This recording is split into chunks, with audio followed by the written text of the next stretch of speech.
Mieux innover pour transformer la société, c'est le mot d'ordre des entrepreneurs d'avenir qui se réunissent aujourd'hui à la préfecture de Lyon pour le deuxième parlement régional. Avec moi, Romain Ferrari, bonjour. Vous êtes directeur général de Serge Ferrari. Quelques mots déjà pour présenter cette entreprise ? Alors, on est une entreprise très industrielle et on fabrique des matériaux composites souples, des toiles composites qu'on peut voir soit dans des usages extérieurs comme le grand stade de Gerland par exemple, soit dans le mobilier, soit dans des applications très techniques, soit dans la publicité. Vous voyez, des applications très diversifiées. Et peut-être même dans l'agroalimentaire, vous avez évoqué le saumon tout à l'heure. Ah, mais le saumon, ce sont des développements pour le futur, parce qu'en effet, les grands enjeux du futur, c'est l'énergie, les ressources. Comment est-ce qu'on peut produire mieux avec moins, parce que les ressources sont limitées. Voilà, effectivement. Alors, Romain Ferrari, vous avez évoqué tout à l'heure effectivement le paradigme de l'innovation. Vous deviez répondre à cette question, le sens de l'innovation, évolution, révolution, rénovation. Le débat était construit autour d'un philosophe, de 3 chefs d'entreprise. Pourquoi ce n'est pas si surprenant que ça d'avoir cette alliance-là pour une table ronde ? Alors, ce n'est pas surprenant et c'est franchement nécessaire parce que les entreprises ont eu dans le passé des visions assez linéaires et on peut innover de façon linéaire. On peut faire toujours beaucoup plus de produits, beaucoup plus innovants, avec des procédés nouveaux, etc. Mais il y a un moment, il faut quand même réfléchir sur le sens de cette innovation. Or, aujourd'hui, les problèmes de sens, ils se manifestent partout, tant sur le plan environnemental que sociétal. Et l'entreprise, qui aujourd'hui est probablement un des principaux acteurs de changement, d'ailleurs à qui on a donné les clés du changement, il faut le savoir, beaucoup plus qu'on ne le croit, il va falloir qu'elle repense son métier, le sens de ses produits, le sens de son action, le sens de son vivre avec ses collaborateurs, avec ses fournisseurs, avec ses clients et avec les parties prenantes. Effectivement, vous avez expliqué ce côté linéaire entre le client-fournisseur. Aujourd'hui, ça change. Alors, en quoi est-ce que ça change concrètement au quotidien ? Comment est-ce qu'on peut changer les choses, être un entrepreneur d'avenir ? Alors, ça change déjà dans l'objectif, avant d'aborder les moyens.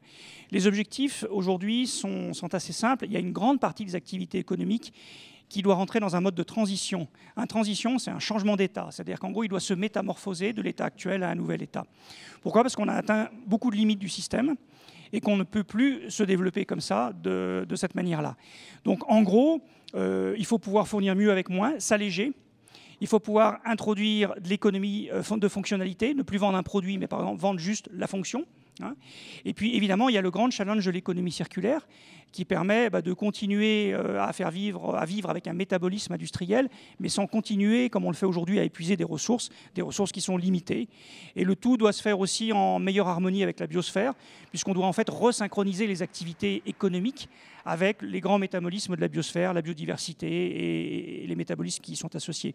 Donc c'est vraiment un nouveau challenge et ça ne peut plus, quelque part, se traiter uniquement dans un service innovation, recherche, marketing, production. Ça doit dépasser ces limites-là.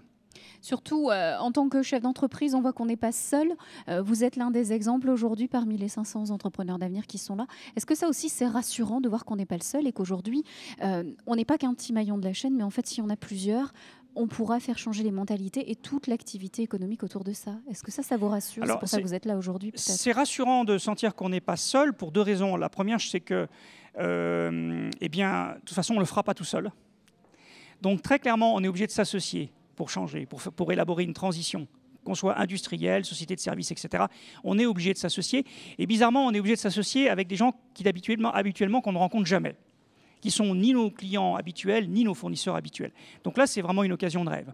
C'est aussi intéressant de se retrouver entre nous, parce que malheureusement, aujourd'hui, quelque part, il y a une espèce de rigueur économique qui fait qu'aujourd'hui, les problématiques de tous les jours, il y a un moment, nous rappellent à l'échéance.